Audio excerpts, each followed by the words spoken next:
when I met that girl. They have been together for a long time. He has introduced her to all his friends. He even took her to all the important occasions as a couple. Even so, he hasn't even shown me a single photo of her. He just wants to protect her and not let her suffer. If it weren't for this young girl constantly pestering me, insisting on coming to the company with me, I might never have found out. That man who said he would love me for a lifetime has already given his heart to someone else. After signing the divorce agreement, I dug out the video of Ryan confessing to me for the first time when he was 18. As I watched, 18-year-old him suddenly appeared in front of me. He was staring at the divorce agreement on the table and the provocative video sent by that girl. I rushed to Ryan's company with tears streaming down my face. He had just returned from a business trip. Although he looked exhausted, he still smiled at me and said, "What brings you here?" he asked. I didn't say anything. My gaze quietly fell on the coffee table in his office. Several open snack packages were scattered on the sofa. A high-heeled shoe was tipped over nearby. There was also a snagged stocking. I came to suddenly. They didn't have time to tidy up at all. All the absurdities were plainly laid out there, but I just smiled. I reached out and said, "There are a few documents here for you to sign." Ryan's furrowed brow relaxed. He smiled as he took the documents from my hand. He signed without even looking. He said, "Emily, I have to attend a multinational meeting tonight. I'm not going back. It's going to rain and thunder tonight. Don't forget to close the doors and windows properly." He still had a smile on his face. I caught a glimpse of the reminder for our 10th anniversary on my phone. I felt it was both ridiculous and ironic. "Okay," I casually replied. Then I turned and left. He just stepped out. He didn't even close the door properly. The office chair behind him turned slightly. It creaked as it moved. "Little guy, don't cause such a ruckus in the future. It won't be good if she sees you again," the man said softly. His tone was filled with affection. The little girl smiled sweetly. "So what if she finds out? Didn't Big Brother already think she was boring?" "Silly girl, I'm just worried about you causing trouble. It's not good for the baby in your belly." Ryan finished speaking. The sound of kissing kept coming from the office. It made me feel uncomfortable inside. I turned around abruptly to leave, but I saw a man standing in front of me. He had just been in the room getting cozy with Sophia. This man is not my husband Ryan, but his face looks exactly like the 28-year-old Ryan in the room. The difference is, the 28-year-old Ryan knows how to hide his emotions. I learned to cope and be indifferent. An 18-year-old Ryan only has me in his eyes and heart. His voice carried a sob. He seemed lost and helpless. He asked me, "Emily, why?" An hour ago, I played the videotape of Ryan confessing to me 10 years ago. An 18-year-old boy suddenly appeared in front of me from the video. When he saw the divorce agreement in my hand, he asked me what was going on. Sigh. I also want to know why. We loved each other for 10 years, married for 5 years. I always wanted to understand why he no longer loves me, but now, even 18-year-old him can't explain the reason. I reached out to touch his head, but found my fingers passing through his translucent body. Don't ask so many whys. This is the only explanation I can think of. 18-year-old Ryan still refuses to accept it. He dragged me back to the house where we lived when we got married, wanting to escape from this home filled with memories, to find any little clues that he still loves me after 10 years. Finally, he saw a delivery box at the front door. It was labeled, "Happy 10th Anniversary." 18-year-old Ryan was full of anticipation and excitement. "Emily, look, this is the gift I prepared for you. How could I not love you?" He eagerly tore open the delivery box. But soon he was stunned. Inside the box was a bottle of simply packaged rose perfume. I'm severely allergic to the scent of roses. I lowered my head and gave a bitter smile. "Now you must believe me." In the dim light, the TV was still replaying the confession video from 10 years ago. That familiar voice echoed in my ears over and over again. "Emily, will you be with me? Emily, Emily, I will always love you." I subconsciously touched the faded ring on my finger. My eyes felt a bit sore. I looked at the boy in front of me, tears shimmering in his eyes. I placed the ring back in his hand. Ryan, when you gave me this ring back then you promised to help me fulfill 3 wishes. You have done all of them, so, now I can give you, at 28, 3 chances. However, after those 3, I will keep my word, and completely leave Ryan. By then, even if he searches the whole world, he won't be able to find me. At 1 o'clock in the morning, Ryan finally got home, perhaps because 2 Ryans cannot coexist. Ryan is 28 this year. As soon as he walked in the door, the person who once loved me the most was gone. He made a lot of noise going upstairs, but I have always been a light sleeper. He used to be well aware of this. The sound of rushing water came through. Ryan thought I was asleep, so he put his phone on speaker. I heard his conversation with a friend. The news about Sophia's pregnancy must be kept secret. Make sure Emily doesn't find out. If any of you dare to say a word, don't blame me for being ruthless. The man's tone was serious and tense. There was silence on the other end of the call for a few seconds. Then came a burst of cheering sounds. Ryan is impressive. He hit the mark on the first try. Ryan, don't worry. We know how important your sister-in-law is to you. We definitely won't let her know. But Ryan, young girls really are more to your liking. We have warned you before. You still pretend to love only one person. Ryan laughed. His tone carried a teasing I had never heard before. That's right. Men who remain faithful in marriage are all fools. Every word he said was like a knife stabbing my heart. In this world, besides Ryan himself, no one knows better than me how much he once loved me. During the year of the college entrance examination, I fell seriously ill. I saw many doctors, but none could cure me. There was no way out. He heard that there was a medicine on the high mountains of Tibet that could save me, so he risked climbing the snow-capped mountains thousands of meters high to find the medicine for me. He almost broke his leg. Later, he made enemies because of business matters. After I was captured by his rival, he faced that group of fierce people alone to save me. Those people beat him up. They left him bruised all over, but he just looked at me. He forced a smile and said, "Emily, don't cry. I'm not in pain. The things that happened in the past. Each scene is surfacing before my eyes. I really don't understand. How can one person love another so deeply to do this? I would never change my heart. I will not change my heart." Midnight. Outside, there is thunder and lightning. I was so scared that I trembled. I was shivering wrapped in the blanket. Suddenly, hands wrapped around me from behind. They held me tightly. My shoulders suddenly shrank a bit. I thought Ryan, at 18, had come back. I turned my head. I saw a mature and handsome face. Ryan had his eyes closed. It seemed like a natural reaction after deep sleep. He held me tightly, gently patting my back. He whispered, "Emily, don't be afraid. I'm here." His gentle words made my heart flutter. I couldn't tell if this was reality or an illusion, but in the next moment, the lingering scent of perfume on Ryan's neck suddenly made me feel nauseous. I couldn't help but back away. The smell was strong and cloying. It drilled straight into my nose, as if telling me what had just happened. I stumbled and crawled out of bed. I just want to leave here as soon as possible. Ryan's phone suddenly lit up. On the screen was a message he sent to Sophia while showering.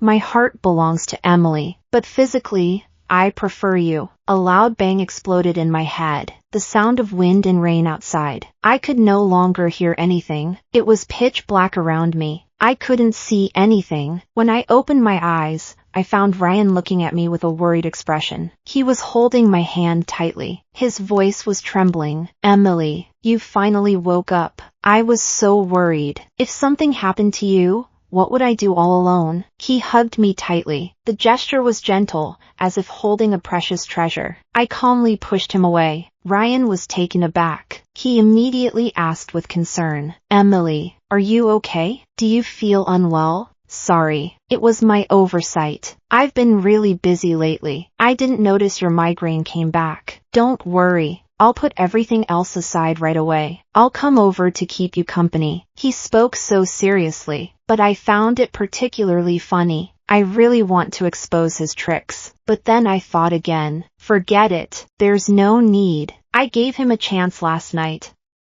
but he didn't seize it. Now he has only 2 chances left. Seeing me not saying anything, Ryan became more anxious. He asked me, "Emily, are you hungry? How about I go to the north of the city and buy you some durian pastry? Isn't this your favorite?" I couldn't be bothered with Ryan. I just replied, "Okay." He heard me speak. Ryan suddenly became happy. Okay, I'll go right now. Emily, you wait. I'll be back soon." He suddenly stood up. Without looking back, he rushed out the door. He even forgot his phone on the bedside table. I saw the messages on his phone last night. I couldn't help but unlock it to check. His password is my birthday. The profile picture is a photo of the two of us. The chat background and moments background are all my photos. It's this person. On our 10th anniversary, he proactively sent Sophia a picture of a lace outfit. "Wear this tonight," he said. Sophia sent a bunch of shy and flirtatious emojis, but she didn't agree. She made a condition. "If brother can take Emily to play on sister's bed once,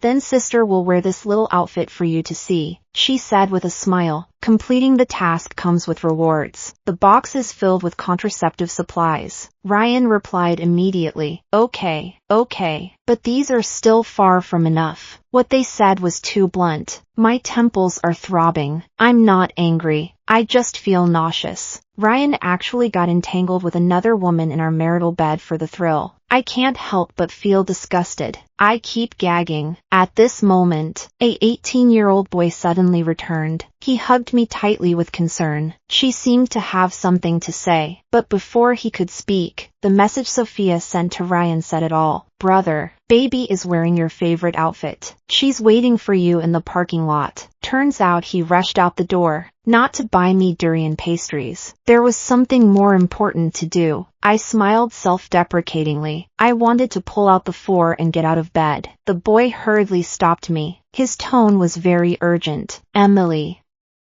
He didn't bring his phone.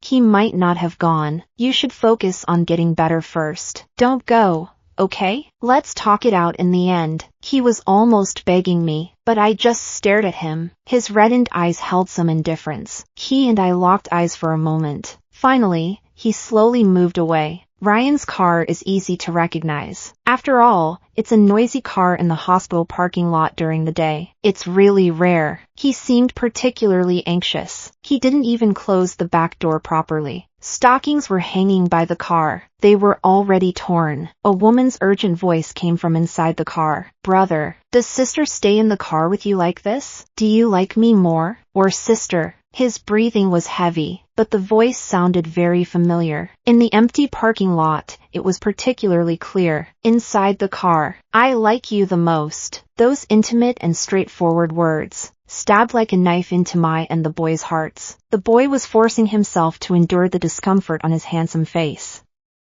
He looked at me and said, his voice was trembling, "I'm sorry, Emily. I'm really sorry." I gently shook my head. "No need to apologize. I don't need it, Ryan. This is your last chance." I stood there the whole time. I don't know how long I stood. Ryan got out of the car, satisfied. He looked up and met my gaze. His face suddenly turned pale. "Wife, how did you get here?" I ignored Ryan's question. My gaze passed over him and landed on Sophia. Her cheeks were flushed. Her legs felt weak. She could barely stand. My silence made Ryan more anxious. He quickly walked over. He reached out to grab me, but I took a step back to avoid him. "Wife, you misunderstood. It's not like that."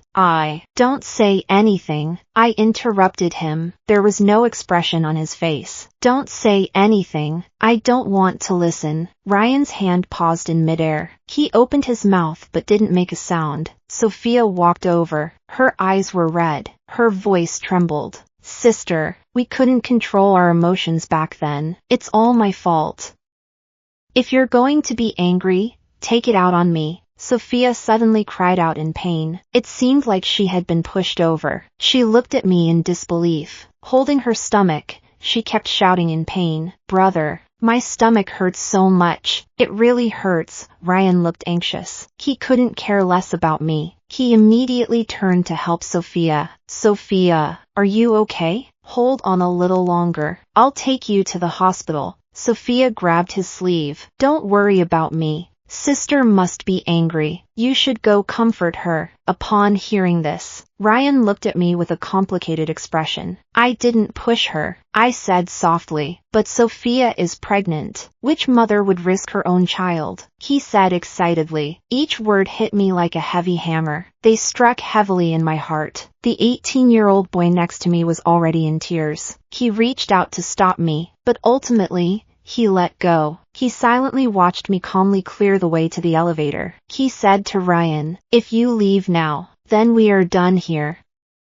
Ryan, after hearing my words, said sadly, "Wife, I promise, I have always loved you." His tone was very firm, as if he wanted me to believe that he was sincere. Sophia's situation is very dangerous now. I can't just ignore her. I will take her to the hospital and settle her in. I'll be right back to explain it to you. Please believe me this time." Before I could even say anything, the 18-year-old boy has already started crying. He is crouching on the ground. His body is slightly trembling, like a neglected little animal. He looks particularly helpless. He keeps repeating softly, "I'm sorry, Emily, I'm sorry." What did he ever do to be sorry to me? The 18-year-old Ryan only has me in his heart. He has never done anything wrong to me. He still only loves me. But the 18-year-old Ryan and the 28-year-old Ryan, can they be considered the same person? I'm not clear on what happened. I lowered my head and accidentally met the gaze of the 28-year-old Ryan. I gently replied, "Okay." Ryan's face immediately showed a happy expression. He took Sophia in his arms and left. They quickly disappeared from sight. Not even a goodbye was said to me. "Ryan, this time is truly the last." I quietly completed the discharge procedures. I took a taxi to the place where I had my first date with 18-year-old Ryan 10 years ago. The amusement park that used to be very lively. It has now fallen into disrepair. Only the sycamore tree is still thriving. Standing there, I picked up the small shovel I brought. With each scoop, I dug out the iron box buried underground. Inside was a letter written by 18-year-old Ryan to himself 10 years later. "Hello, 28-year-old Ryan. I am you at 18. You and Emily must be very happy now. I often think about it. What kind of life should Emily have? Is it better to have a wealthy and carefree life? Or is it better to have a simple and stable life? After thinking it over and over, her happiness is the most important thing.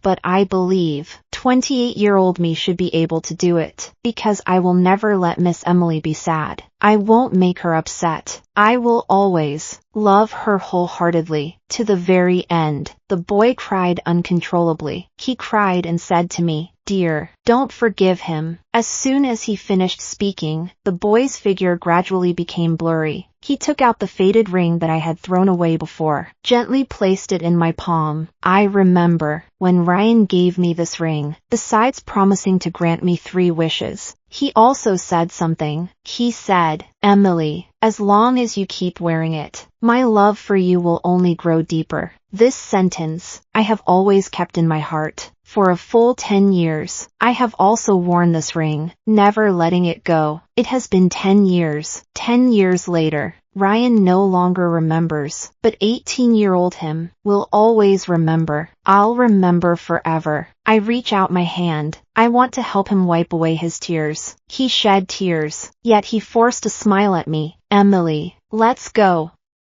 Don't come back. It's been 10 years. I'm grateful to have met the young him. He was the boy who once loved me fiercely, but now he no longer loves me." The afterglow of the sunset shone down. There's nothing in front of me. I smiled gently. I put the divorce agreement, which I had long prepared, into the iron box. I picked up my phone. I sent a message to Ryan. "Ryan, let's get a divorce." Suddenly, the phone rang. The ringtone was urgent and fast. I looked. It was a call from Ryan. The phone kept ringing. The screen flashed the name Ryan. I stared at the phone. I didn't answer. He must have seen the divorce agreement. Now he's anxious, just like I used to be, calling him over and over. But all I heard was the sound of no one answering. Now I've made him taste the same feeling. I used to think Ryan wouldn't care whether I left or stayed, but later I found out he never came to look for me. It was because Sophia was causing a scene at the hospital. She insisted on keeping him there. Whenever Ryan mentioned leaving, she would frown.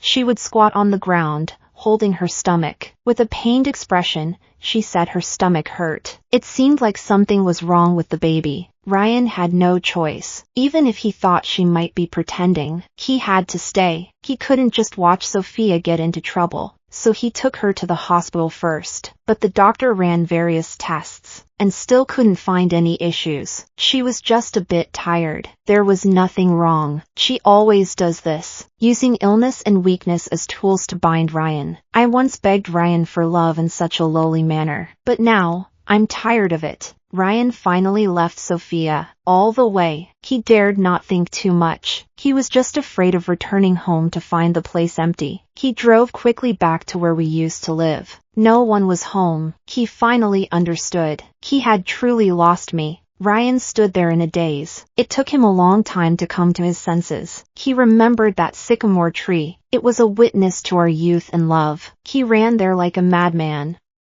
He ran to the place where we buried the time capsule. There were clear signs of digging on the ground. It seemed he had already been here once. He dug into the ground again. He found the ring he had once put on my finger. Now it was thrown here, neglected. It was all covered in mud. It had long lost its former shine. Just like our relationship, life was suffocating him. Everything had lost its luster. He once again pulled out the divorce agreement, and that letter written to himself at 18. This paper has already yellowed. The handwriting is crooked and messy, but every stroke reflects his fondness and hope for him. He cried heartily, squatting on the ground like a helpless child. He recalled the foolish things he had done. He remembered Sophia's loving face. He thought it was just a novelty. It was a long-lost spark of emotion. Only now does he understand. It was merely his excuse to avoid responsibility and fear the mundane days. He thinks of me. He remembers how I always tolerated and understood him. He knows I could endure the pain he brought, all because I loved him, but he destroyed it all with his own hands. Because of a momentary impulse, he lost me, lost the most important person in his life. Ryan remembers the last time I left, the tears and disappointment in his eyes. He thought I would be like before, no matter how much noise or chaos there is. In the end, I will always return to his side. In the end, I will still return to his side, because I once loved him so much. I loved him to the core, unable to extricate myself. But he was wrong. I'm really fed up. A life filled with such pain is meaningless. Every day is torment. If he truly loves Sophia, then I am willing to step aside. I understand. The Ryan of today is no longer the 18-year-old who loved me. I no longer want to compromise for him, and I don't want to cry for him anymore. I want freedom. I want to break free, to start a new life without him. I turned off my phone. I don't want to hear any news about him anymore.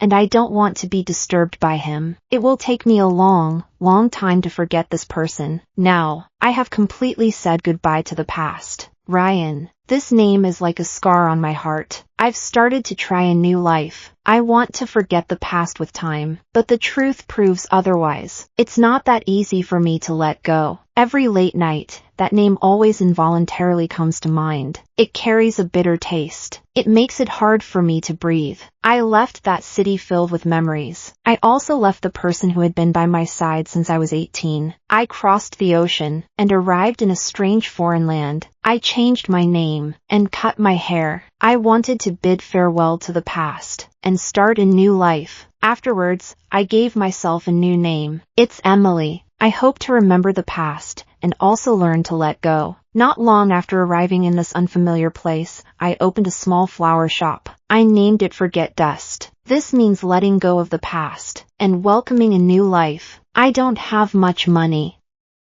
I can't afford a larger shop, but the current space is enough. The shop is filled with all kinds of flowers. Some of them I recognize, some I can't name. Every day I carefully take care of these plants. I prune, water, and fertilize them, watching them grow slowly under my care, blooming beautiful flowers. It brings me great comfort. Days pass by. My flower shop business gradually improved, and I gained quite a few repeat customers. Among these customers, there is a particularly noticeable gentleman in a suit. He comes to the shop every day at 10 in the morning to buy flowers. He always buys a bouquet of lilies. He quietly stands by and watches me prune the leaves and wrap the bouquets. As time goes by, I can't help but envy the person who receives lilies every day. He always likes to chat a bit more before leaving when he comes to buy flowers. At first, I would just respond briefly. As time went on, I realized he wasn't the annoying type of flirt. Chatting with him always brings me a lot of insight. "Emily, are you managing this shop all by yourself?" he asked. "Yes." I was fiddling with the flower branches. I replied. "Then you must be very tired." "It's okay. I'm used to it. If you need any help, just let me know anytime," he said sincerely. "Thank you. Not right now," I said with a smile. He didn't say anything more. He just quietly looked at me. His eager gaze seemed to convey something to me. From that day on, he would come by every day, sometimes bringing a bouquet, sometimes just sitting there to talk with me. He told me, his name is Nathan. He is the company owner. He is usually very busy with work. He comes to the flower shop just to take a break. I smiled. I didn't say anything. Maybe the customers like this place not just for the flowers. It's also because I put my heart into managing this shop. I hope everyone who walks in can feel warmth and beauty. Nathan and I are slowly getting familiar with each other. He is like a ray of sunshine, suddenly breaking into my monotonous days. He makes me feel hopeful about life again. He also brought back the warmth I hadn't felt in a long time. But deep down, I still have a string taut. I can't seem to relax. That is the mark Ryan left on me. I always keep a distance from people, afraid of getting hurt again. Nathan seems to see my hesitation. He doesn't rush to express his feelings. He simply stays quietly by my side. His gaze always gently follows me, warm like the spring stream. Time slowly passes. Nathan and I are becoming closer and closer. He still comes to the flower shop every day. Slowly we become particularly familiar. He shares funny stories from his childhood with me. He also talks about work-related matters. I also begin to relax, talk about my past with him. But when it comes to Ryan, I always deliberately skip over that part. I can feel that Nathan has feelings for me, but I've never mustered the courage to accept him. I'm afraid of falling back into the swamp of emotions, afraid of getting hurt again, no matter how resolute the promises made at 18.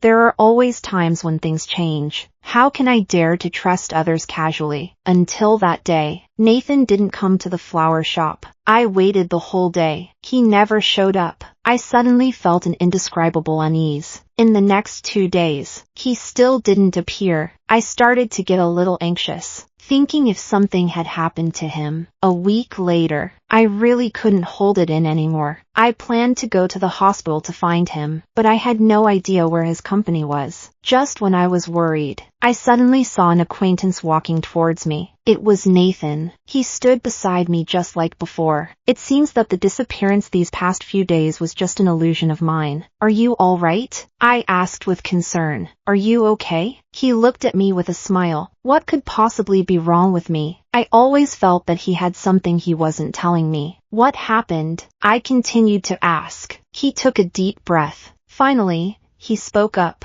"Emily, there's something I've been wanting to tell you." My heart suddenly tightened. I had a vague feeling that something was about to happen. "What's wrong?" I asked, pretending to be calm.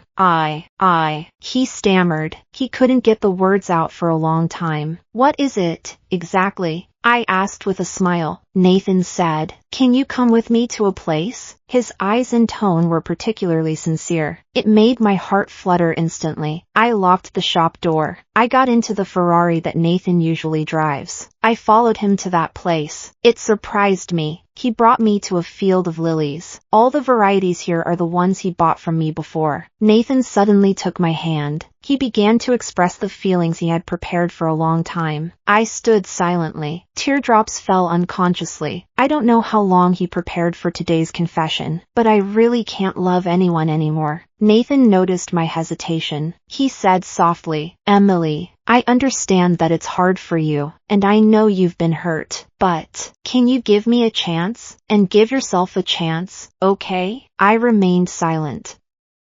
"I understand you may need time to think, but I will wait for you forever." After saying that, he looked at me deeply. I stood there, not knowing what to do. I stood there, staring at his face. The tears blurred my vision. My heart is in turmoil. I don't know what to do next. I'm not sure if I can trust him. Should I trust him? These promises and sweet words. Someone has said the same to me before. Nathan didn't fulfill his promises. I looked at him, thinking to myself, will he also not keep his word? Before I could figure it out, I ran into the last person I wanted to see. Staring at the person standing by the door, my thoughts suddenly flew far away. Memories from 6 months ago flashed through my mind like a movie. Every detail was clear enough to be painful. "Emily, me." Nathan took a deep breath. His voice trembled a bit. Will you accept my feelings?" He carefully articulated each word. It seemed like every word was especially precious. I looked into his shining eyes. I felt a bit overwhelmed.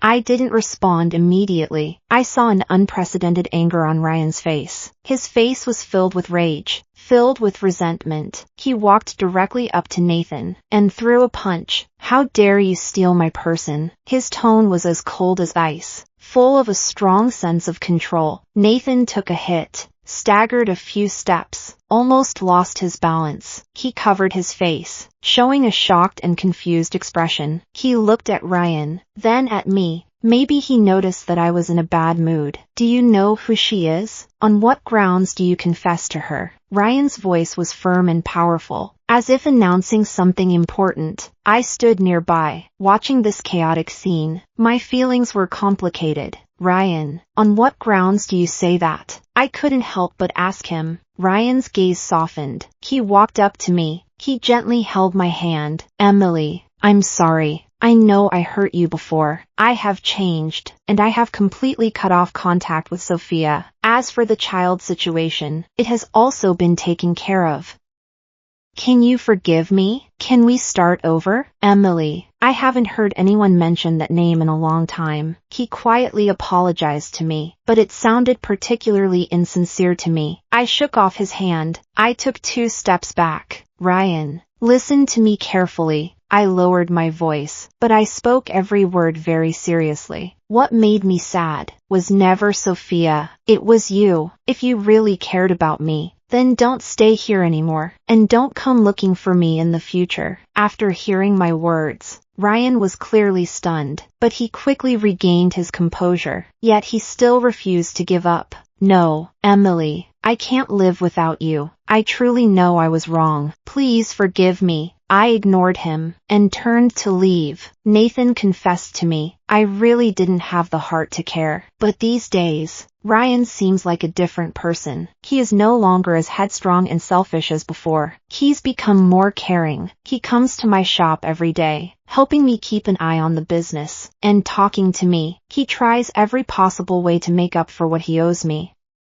But I still can't let go in my heart. Nathan is competing with him. He keeps finding ways to be good to me. He knows I'm afraid of being alone, so he takes time every day to keep me company. He treats me very well, and is very considerate. It makes me feel quite warm, but I still have a knot in my heart that I can't untie no matter what, especially after seeing Ryan again. In this complicated mood, along with the delicate relationship among the 3 of us, an even more unexpected thing happened. Sophia suddenly appeared. It disrupted everything. That day she seemed out of control. She drove straight towards me. I hadn't reacted yet, and was knocked down hard to the ground. Emily, Ryan and Nathan shouted at the same time. They rushed over immediately and shielded me with their bodies. In that moment, I saw a strong sense of protection and concern in their eyes. Sophia's car suddenly lost control and crashed violently into a tree by the roadside. Ryan and Nathan were also knocked to the ground.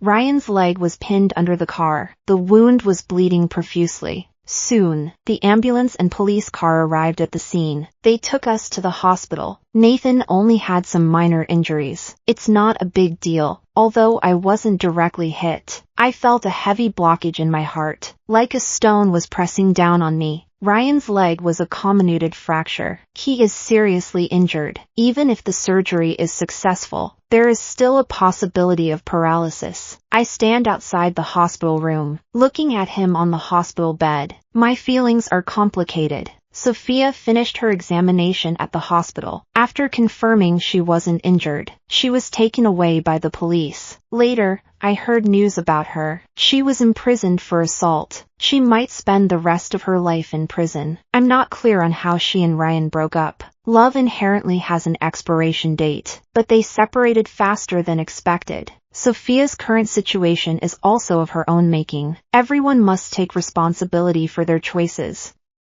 Ryan lies on the hospital bed. His heart is filled with guilt and regret. He looks in my direction and softly says, "Emily, I'm sorry. I didn't think she would." "Don't say that. I should be the one thanking you. Thank you for saving me." When I thanked him, Ryan's eyes suddenly lit up. He might think I would forgive him for stepping up this time. I took a deep breath. I didn't want to give him false hope. Then I said, "But it really can't work between us anymore." His gaze became dim. I hesitated for a moment. In the end, I still sat by his hospital bed. We sat in silence. It seemed there were many things to say, but we didn't know where to start. "Emily, I truly love you," he said softly. "I know it might be hard for you to accept, and you may not believe it, but I still want to tell you. My feelings have never changed. I still love you just as I did when I was 18. I listened to his words and felt a bit uncomfortable inside. Has nothing really changed? We both knew deep down, everything is different now. He and I are no longer the same as we were at 18. There are too many things between us. Breakup and divorce, Sophia, and her child. We can no longer go back to the past. Ryan, let the past be the past," I said softly. "I hope you can look forward, live well in the days to come." He looked at me, his eyes filled with reluctance and helplessness. But in the end, he nodded. "Say it. Okay, let's do it your way. I will start anew, but I can never forget you. You will always be the best person in my heart." After saying that, he closed his eyes. I stood up. I took one last look at him. I turned and walked out of the ward. I know, everything between us ends here. I walked out of the hospital. The sun is still so bright, but my heart feels like it's covered in dust. I don't know what the future holds, but I know I will keep moving forward. Nathan is waiting for me at the hospital entrance. He saw me come out. He walked over, gently holding me in his arms. This time, I didn't pull away. He asked, "Are you okay?" He softly asked me. His tone was very gentle. I shook my head. I leaned into his embrace. It felt very warm. At that moment, I felt particularly secure and very calm. "Let's go," I said softly. He nodded. Holding my hand, we slowly walked out of the hospital. This incident hit me hard. I can never settle my mind, although I still go to the flower shop to work every day. But whether it's arranging bouquets or packing flower boxes, I just can't muster the energy. I can't help but remember what Ryan used to tell me. I also can't forget Nathan's heartfelt confession recently. Is everyone like this? If I agree to Nathan now, in 10 years, he probably will forget what he said today. Maintaining a relationship is too exhausting for me. I want to quickly make Nathan give up on this thought. He's still the same as before. He comes to my shop every day. Each time, he buys a bouquet of the same lilies. Sometimes it's not even the season for lilies. He would specifically ask me to airlift them from abroad. What's strange is, he has a large lily field himself. Why does he insist on my specially wrapped bouquet? I don't quite understand. Yet, I seem to understand a bit. Later, on a not-so-busy afternoon, I told Nathan, I really don't want to start a new relationship. That day at the hospital entrance, I let him hug me. It was because I was too anxious at that moment. I told him not to dwell on this matter anymore. Stop wasting my time. I don't like him. I won't like him in the future either. I've made myself clear enough, right? Nathan is thick-skinned. He should feel embarrassed to keep hanging around me. But he says, coming to my shop every day isn't wasting time. Even if I don't like him, it's fine if I don't want to be with him. He never intended to get married anyway. He had never thought about starting a family before meeting me. So no matter what he thinks now, it's all beyond his original plan. I understand I can't dampen his enthusiasm, so I won't persuade him anymore. As time goes by, Nathan and I have gone from ordinary friends to old friends.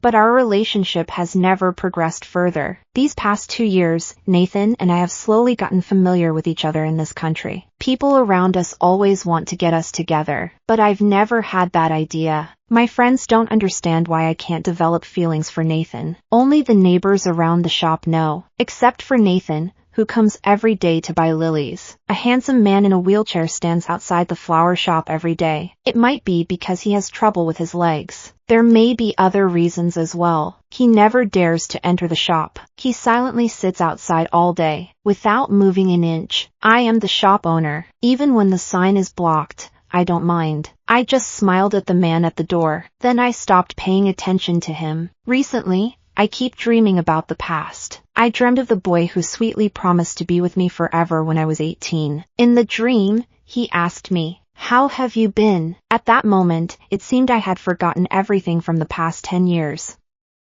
Happy, regretful, sad, all of it disappeared. I held him tightly and said, "Thank you. I am really happy. I really want to live in a dream forever. I really wish we could stay forever at 18.